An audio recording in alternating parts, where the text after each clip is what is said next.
মামা তুমি এনে বই আইছো, তোমার খুঁজতে খুঁজতে আমি হয়রান হয়ে গেলাম গা। সবাই মাঠে নামাজ পড়ে গেল, আজ আই নামাজ পড়ে আই গে। বেগনা কি আর কমন তোমারে, একটা মাস রোজা রাখলাম, নামাজ পড়লাম, কিন্তু আমার জীবনের গোনাগুলা মাফ করা হইলাম কিনা? 30টা রোজা আল্লাহর কাছে কবুল হইলো কিনা? 30 দিন নামাজ পড়লাম, আল্লাহর কাছে কবুল হইলো কিনা?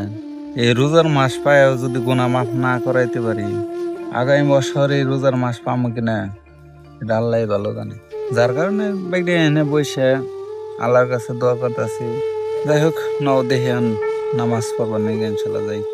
হ মামা তুমি ঠিকই কইছো, এই রোজার মাস পায়াও যদি গুনাহ না মাফ করাই লাঙ্গের নাগলা কপাল পরা কেউ না, নয় ঈদের নামাজটা বেড়ে আই গে। সবাই না যাই নামাজ পড়ে আল্লাহর কাছে দোয়াই করি গা।